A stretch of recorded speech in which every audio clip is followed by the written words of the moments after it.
Muito bem, galera, estamos de volta. Agora nós vamos nos deter a falar sobre força elétrica, ou força eletrostática para muitos, ou ainda simplesmente conhecida como Lei de Coulomb. Vamos ver de onde vem esse termo, né? Então, o francês físico, né, Charles Augustin de Coulomb, usando uma balança de torção, ele conseguiu determinar essa balança de torção, né? Ainda também sofreu contribuições de Cavendish, né? Determinou a relação, ou seja, a interação entre duas cargas elétricas de maneira pontual, ou seja, onde eu posso desprezar as suas dimensões, né? Mas nunca sua massa. E hoje ficou conhecido como a Lei de Coulomb. O que foi que ele percebeu? Dá uma olhadinha aí nessa balança, tá? Existe um fio de torção, lá em cima existe um transferidor e embaixo as cargas. Então, ele percebe que as cargas, quando eletrizadas, né, elas se distanciam, dependendo, né, da quantidade das cargas, se distanciam de maneira proporcional ao produto delas e inversamente proporcional ao quadrado da distância que as separa.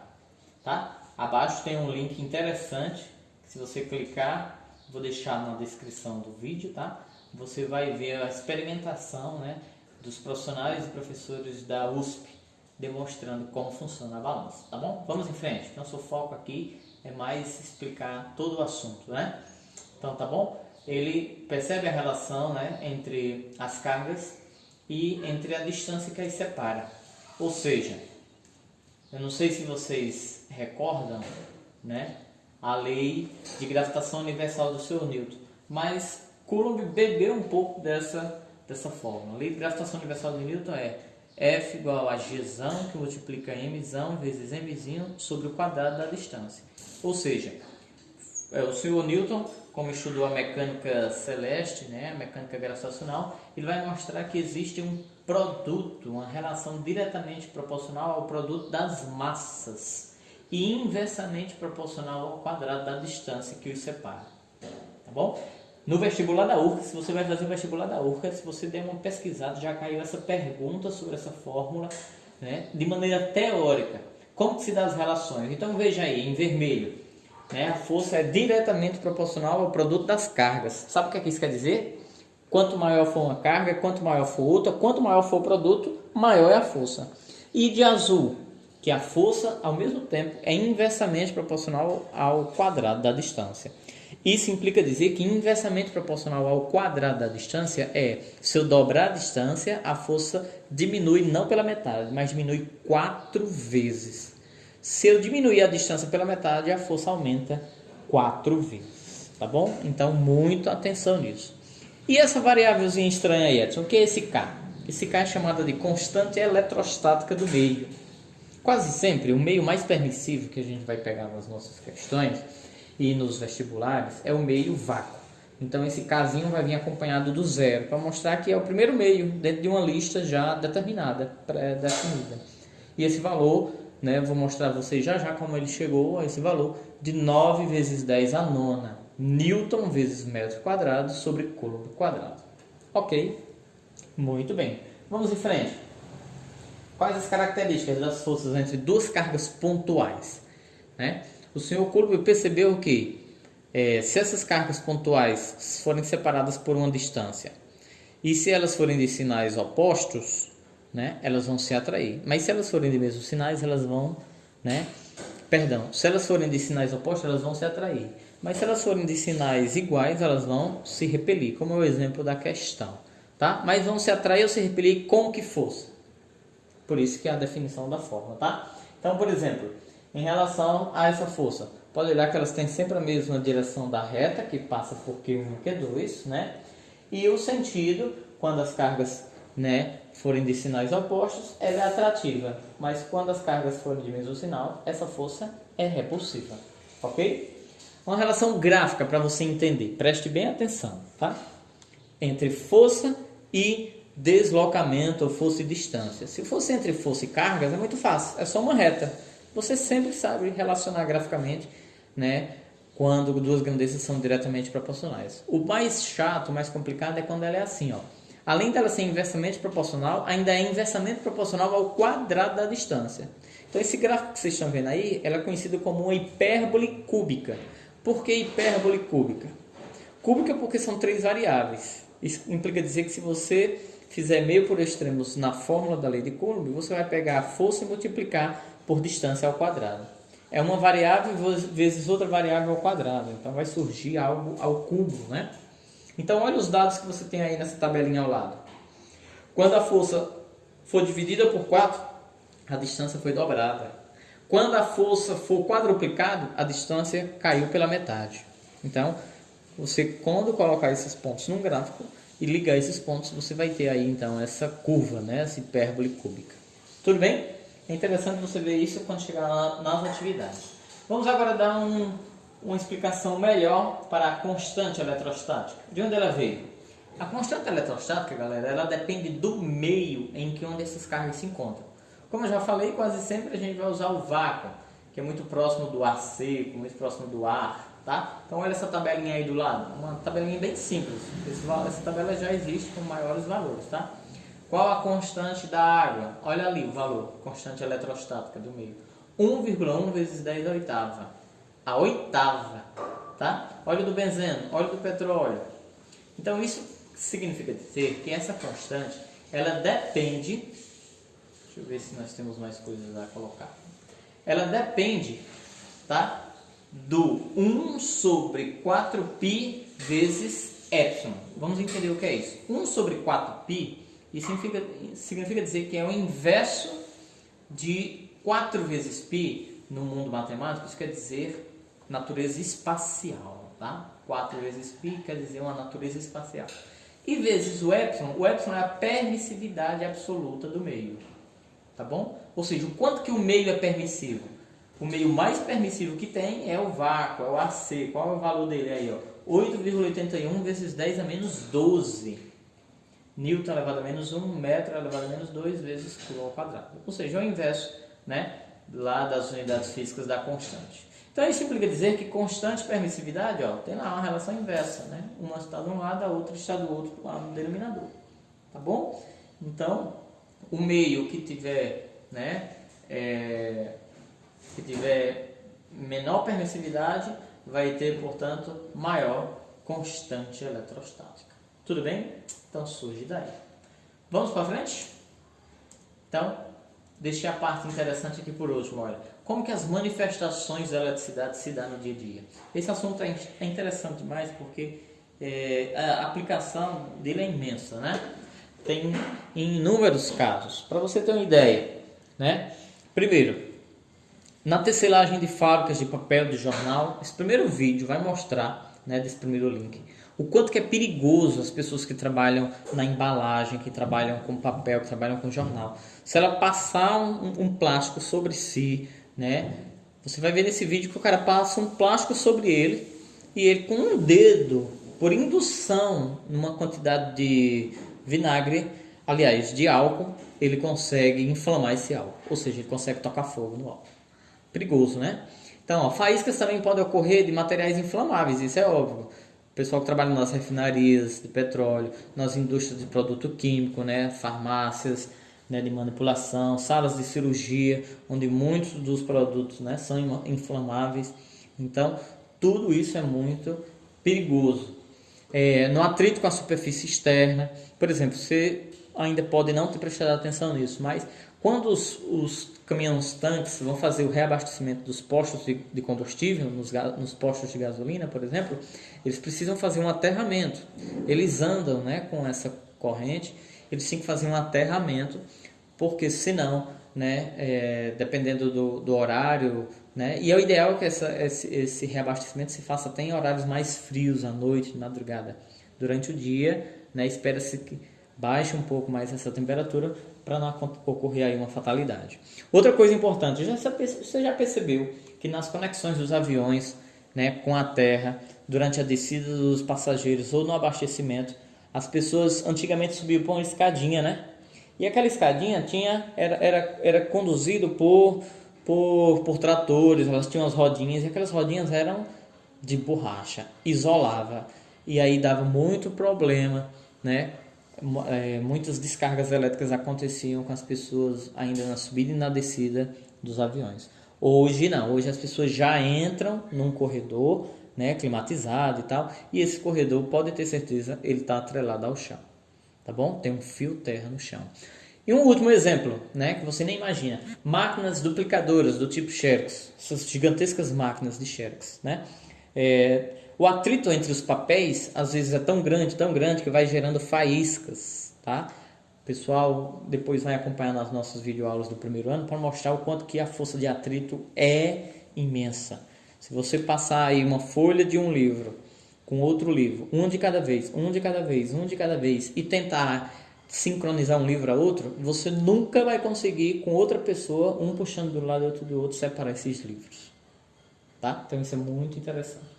Tá bom? Então isso é muito perigoso. Tá? E tudo isso são manifestações da eletricidade que pode vir na tua prova, pode, enfim. Tá bom? Esses vídeos aí, ó, vai falar do gerador de Van de Graaff, né? Uma grande aplicação no mundo da eletrostática. Vai falar também da formação dos raios. Lembra que eu falei? Você sabe como que um raio pode se formar, né? É a polarização das cargas na nuvem, né? E aí o choque entre as nuvens vai formar alguns fenômenos. O fenômeno do som, conhecido por nós como trovão, o fenômeno da luz, né? Que é o flash, vamos dizer assim, dessa descarga, é o flash do encontro, né? Quando você joga uma pedra no chão, aquela faíscazinha entre o atrito das superfícies, é em uma magnitude maior o nosso relâmpago, né? E o que é o raio? O raio é a descarga elétrica, né? O excesso de elétrons de uma gigantesca nuvem, ou de duas nuvens, ou de uma nuvem em contato com uma rede de alta tensão, ou, né, por um para-raios, tá? Então, aí se dá a formação dos raios. E por último, coloquei um link para você se ligar aí no que são raios ascendentes. O que é isso? Existem, né, milhões de raios que caem de cima para baixo, óbvio, né? De cima para baixo. Mas existem alguma quantidade de raios bem inferior, para você ter uma ideia. A cada 1 milhão de raios que cai de cima para baixo, um raio sobe de baixo para cima. É o que a gente chama de bottom-up, raios ascendentes, tá bom? E os raios descendentes, que é o mais comum, né? É up-down. Beleza, galera? Para a gente terminar a nossa aulazinha sobre força elétrica, vamos fazer aqui uns exemplos. Considere duas pequenas esferas eletrizadas, separadas por uma distância de 3 vezes 10 a menos 1 metros, ou seja, 30 centímetros, né? Em que uma delas possui carga elétrica 1 nanocoulomb e a outra menos 5 nanocoulomb, utilizando a constante eletrostática, claro, a do vácuo. Tá bom? Se ligue aí, a carga 1 é positiva, a carga 2 é negativa. Portanto, quando a gente calcular o módulo da força eletrostática entre elas, por que diz o módulo? Porque só interessa saber esse valor positivo. A gente, aqui nos bastidores, é que faz a verificação. Essa força será atrativa ou repulsiva? Exatamente, atrativa, por se tratar de cargas e sinais opostos. Então vamos ver como ficou a resolução? Muito simples, está aí a forma da lei de Coulomb. Substituindo, né, F igual a 9 vezes 10 a nona vezes Q1O em módulo 1 vezes 10 a menos 9, Q2 em módulo 5 vezes 10 a menos 9. E onde foi que veio esse menos 9, hein, Edson? Nanocoulomb, lembra lá? Sobre essa distância ao quadrado. 3 vezes 10 a menos 1, tudo isso ao quadrado. Tá bom? Estou multiplicando tudo lá em cima. 9 vezes 1 vezes 5, 45. Concorda que 10 elevado a 9 eu cancelo com 10 a menos 9. E fica então só 10 elevado a menos 9. E embaixo nós temos 3 ao quadrado 9 vezes 10 elevado a menos 1. Isso é potência de potência. Repete a base e multiplica os expoentes. Menos 1 vezes 2, menos 2. Por fim, 45 por 9 dá 5. Divisão de potências de mesma base, repete a base e subtrai os expoentes, né? Menos 9 menos 2 é menos 9 mais 2. Portanto, menos 7. 5 vezes 10 é menos 7 Newton. Para muita gente isso aí já estava resolvido. Mas às vezes você vai pegar questões em que ele aproxima isso daquelas unidades. Lembra daquelas unidades? Então, se você deslocar uma casazinha para a esquerda, você soma 1 no expoente. Então, fica 0,5. 10 elevado a menos 6 é o quê? É micro, né? Portanto, 0,5 micronewton. Vai se acostumando com esses termos, tá bom? Nessa mesma questão, ele só diz o seguinte. Olha como ficou fácil. Determine novamente agora o módulo da força eletrostática, porém, quando a distância é o dobro da anterior. Galera, muito fácil. Se dobrar a distância, o que acontece com a força? cai 4 vezes. Não é cai pela metade, tá bom? Cai 4 vezes. Então tá aí, ó, sem precisar mais cálculo nenhum, né? Se dobrar a distância, a força cai 4 vezes. Portanto, eu pego a resposta do anterior, 5, divide por 4, dá 1,25. Vezes 10 a menos 7 newtons. Tranquilão, né? Vamos para a segunda. Olha como essa segunda é interessante. Duas partículas de cargas Qzão e Qzinho estão fixas a uma distância d uma da outra, num ambiente em que foi feito no vácuo. Figura 1. Nesse mesmo ambiente, outras duas partículas de cargas 2Q e 5Q estão fixas a uma distância 2d. Se F1 é a força de intensidade entre as duas primeiras, ou seja, lá na primeira figura, F2 vai ser a intensidade da força das duas últimas, na segunda figura.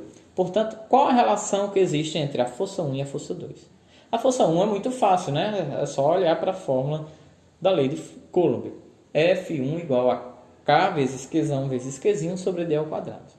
Agora, a segunda não. A segunda que eu vou fazer vai ser F igual a 2AK vezes 2Qzão vezes 5Qzinho sobre 2D ao quadrado. Vamos ver se a gente colocou essa resolução aqui. Olha como é fácil. O que vai acontecer? Vai dobrar a distância, né? Então eu já sei que a força vai cair 4 vezes. Mas ao mesmo tempo, o produto das cargas é diretamente proporcional. Então 2Qzão vezes 5Qzinho vai dar 10Qzão Qzinho, tá? Então a força vai aumentar 10 vezes. Em contrapartida, devido à distância, vai cair 4 vezes. Moral da história. F2, ó, 10Qzão Qzinho dividido por 4D ao quadrado. Se você não entendeu, volta o vídeo para você retornar. Simplificando, por 2, 10 por 2 dá 5, 4 por 2 dá 2. Pronto. F2 passa a ser 5 meios de F1. Se não tivermos essa alternativa, basta inverter. Trocou F2 por F1 de lado, inverte a fração. Portanto, F1 é 2/5 de F2. Tá bom? Vamos ver qual a alternativa? Então tá aí. F1 é 2/5 de F2, letra C, né? Tudo bem? Vamos, acho que, para a última questão. A questão agora envolvendo o gráfico, né? O gráfico mostra como varia a força de repulsão entre duas cargas elétricas idênticas e pontiformes. Você lembra o que é uma carga pontiforme, né? É uma carga que ela é tão pequena que ela assume a forma de um ponto, ou seja, eu posso desprezar suas dimensões sem necessariamente desprezar a sua massa, em função da distância entre elas, tá? Olha o que é que o gráfico me diz. Questões muito importantes, questões de gráfico. Quando a distância entre um e ela é de 0,1 metro, a força é de 9 vezes 10 a terceira. Essa distância foi triplicada, concorda? Essa distância foi lá para 0,3. O que é que vai acontecer com a força? Se eu triplicar a distância, a força vai cair 9 vezes. Então, calcula aqui comigo, ó, de cabeça. É só pegar 9 vezes 10 a terceira e dividir por 9. Vai dar 1 vezes 10 a terceira. Está feito a letra A, a intensidade da força 2. E a letra B pergunta, qual o módulo das cargas, hein? Ou seja, quer que a gente descubra o valor das cargas, né? Então vamos lá, vamos ver se a gente tem essa resolução. A letra A, como eu falei para vocês, está lá, bem facinho. Triplica a distância, a força cai 9 vezes, portanto F2 é 1 vezes 10 a terceira. E olha o que a gente tem que fazer para descobrir, né, o módulo das cargas. Você pode pegar qualquer um dos pontos. Eu quis pegar o primeiro ponto. Ó. Se a distância for 0,1, a força é 9 vezes 10 a terceira, tá? Então tá aí, ó. Força 9 vezes 10 a terceira igual a K 9 vezes 10 a nona vezes Qzão vezes Qzão, porque as cargas são idênticas, lembra? Sobre 0,1 metro, galera, é 1 vezes 10 a menos 1, né? Tudo isso ao quadrado. Vou pegar 9 vezes 10 a nona, vou passar para o primeiro membro dividindo, porque ele não está multiplicando, né? E do outro lado só ficou o seguinte, Q vezes Q ao quadrado. 1 vezes 10 a menos 1 ao quadrado vai dar 1 vezes 10 a menos 2, tá? Primeiro membro, 9 dividido por 9 dá 1, vezes divisão de potência de mesma base, repete a base 10 e subtrai os expoentes. 3 menos 9, menos 6. Ok? Repete o segundo membro todinho. Agora faz-se cruz credo, né? Meio por extremos. Q2 vezes 1, que está ali embaixo, daquele primeiro termo, dá Q2, ou seja, Q ao quadrado. 1 vezes 10 a menos 6 vezes 1 vezes 10 a menos 2, dá 1 vezes 10 a menos 8, né? Multiplicação de potências de mesma base. Repete a base e soma os expoentes. Menos 6 com menos 2, menos 8. Esse 2 agora vai passar extraindo a raiz disso aí. Agora se liga, como é que tira a raiz quadrada de notação científica? A raiz quadrada tira a raiz do primeiro número, raiz de 1 é 1, né? E a raiz da potência, raiz de 10 é menos 8, olha como é fácil. Raiz quadrada, o índice é quem? É 2, né? Então eu pego o menos 8 e divido por 2, dá menos 4. Pronto. A carguinha é 1 vezes 10 a menos 4 coulomb. Como eu falei para vocês, 10 a menos 4 está próximo de quem? Que é muito conhecido, daquelas notações importantes. Menos 3, que é milicoulomb, né? Portanto, pega essa vírgula, desloca uma casa para a direita e aí você, né, soma 1 no expoente, tá? Então, menos 4, mais 1, menos 3. Então, 10 milicoulomb. Cada, né? E elas são iguais ou são diferentes? O que é que você lembra delas? Elas são idênticas, né? Houve a força de repulsão, portanto elas são iguais. Tranquilão? Muito bem, galera. Essa era a nossa aula sobre força elétrica, bem simples. Existem muito mais exemplos interessantes, né, que você pode estar aí verificando. Aproveite, obrigado pela sua atenção e pela sua paciência. Bons estudos e até breve.